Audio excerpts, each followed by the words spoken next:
Hi guys. நேத்தான் பார்த்தீங்கன்னா நம்ம competition முடிஞ்சது மிஸ்டர் தமிழ்நாடு.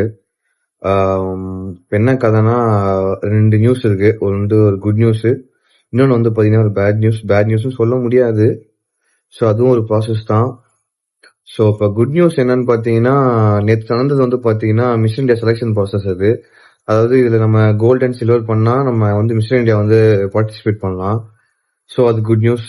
இன்னொன்று வந்து நம்ம ப்ராசஸ் பேட் நியூஸ், அது பாஸ் ஆகாம நம்ம எடுத்துக்கலாம். அது என்ன கான்செப்ட்னா, நான் நேற்று வரைக்கும் இல்லை, இன்னைக்கு மார்னிங் வரைக்கும் நான் அந்த காம்படிஷன் பண்ணலாம் தான் இருந்தேன். ஸோ சம் ஃபினான்ஷியலாக கொஞ்சம் பிளாக் ஆகிட்டேன். ஸோ நம்ம அதை வந்து நம்ம பேட் நியூஸ் சொல்ல முடியாது, அதை வந்து நம்ம ப்ராக்ரஸாக கொண்டு போகணும் அதை. ஸோ நெக்ஸ்ட் டைம் வந்து நம்ம ஃபினான்ஷியலாக ஸ்டக் ஆகாத மாதிரி நான் வந்து ஏர்ன் பண்ணணும், அதுதான் நம்ம மோட்டிவு. ஸோ இது நம்ம பேட் நியூஸ்லாம் சொல்லக்கூடாது, சரிங்களா? ஸோ இப்போதைக்கு கோச் வெயிட் பண்ண சொல்லியிருக்காரு. ஸோ நம்ம ஒரு 1 வீக் கழிச்சு என்ன ப்ராசஸ், நம்ம நெக்ஸ்ட் என்ன பண்ண போறோன்றது நான் ஒரு பிளான் யோசிச்சு வச்சிருக்கேன். அவரு பார்த்தீங்கன்னா என்னை விட பயங்கரமான பிளான் யோசிச்சு வச்சிருக்காரு. ஸோ அவரு கரெக்டான ரோட்ல கூட்டு போயிட்டு இருக்காரு, நானும் அவர் பின்னாடியே போயிட்டு இருக்கேன். பார்த்தீங்கன்னா அது நாலேஜ் நமக்கு கொடுக்குறாரு, ஏன் பண்றேன் எதுக்கு பண்றேன்னு சொல்லி நமக்கு அப்டேட் கொடுத்துட்டு தான் பண்றாரு அவரு.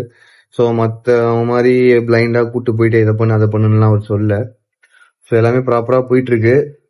நெக்ஸ்ட் ப்ரெப் வந்து பாத்தீங்கன்னா எப்படியும் ஒரு 6 to 10 months அவர் கொண்டு போவாரு. பல்கிங், கட்டிங் அந்த மாதிரி போகும். ஸோ நான் என்ன பண்றேன்னா, உங்களுக்கு அதுவும் நான் விளாகா போடலான்னு தான் இருக்கேன். ஸோ எப்படின்னா ஸ்டெப் பை ஸ்டெப்பா போட போறேன். அந்த விளாக் வந்து பாத்தீங்கன்னா இப்போ கரண்டா வந்து பல்கிங்ல என்னென்ன மாதிரி போகுது, பிளஸ் கட்டிங்ல எப்படி போகுன்றது பெரிய விளாகாவே போடலான் இருக்கேன் கண்டினியூஸா. ஸோ இது வந்து பாத்தீங்கன்னா எப்படி சொல்றது, பாடி பில்டிங் பண்ணணும்னு நினைக்கிறவங்க பண்றவங்களுக்கு ஒரு ஐடியா கிடைக்கலாம். ஜெனரல் ஃபிட்னஸ் வந்து பாத்தீங்கன்னா அவங்க இதை பார்த்து அதை பாதி ஃபாலோ பண்ணாலே வந்து அவங்க ஜெனரல் ஃபிட்னஸ் அவங்க நினைக்கிற கோலை அவங்க அச்சீவ் பண்ண முடியும். ஏன்னா பாடி பில்டிங்னு அது ஒரு கோரு, அது எக்ஸ்டர்ன் கோர், அது அதுல பாதி பண்ணாலே ஜெனரல் ஃபிட்னஸ் வந்து அவங்களோட ஃபிட்னஸை வந்து அட்டைன் பண்ண முடியும். ஸோ எல்லாமே பாசிட்டிவ் தான் கைஸ். நெக்ஸ்ட் என்ன பண்ண போறேன்றதை கண்டிப்பா நான் உங்களுக்கு அப்டேட் பண்றேன். ஃபோட்டோ ஷூட்லாம் பண்ணியிருக்கேன், என் ஃப்ரெண்டு எனக்கு சப்போர்ட் பண்ணி எனக்கு ஃபோட்டோ ஷூட்லாம் வந்து பண்ணி கொடுத்தான். ஸோ நம்ம கரெக்டாக போயிட்டு இருக்கோம். ஏன்னா சப்போர்ட்ஸ்ன்றது வந்து பார்த்தீங்கன்னா நிறைய பக்கத்துல நம்ம வந்துட்டே இருக்கு. எல்லாமே பாசிட்டிவ் தான் கைஸ். நம்ம ஜெயிப்போம் கண்டிப்பா.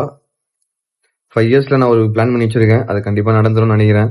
நான் நினைக்கிறேன்னா இல்லை, நடக்கும் கண்டிப்பா. பார்த்துலாம் கைஸ். ஆல் தி பெஸ்ட் எல்லாருக்கும். Thank you guys. பை.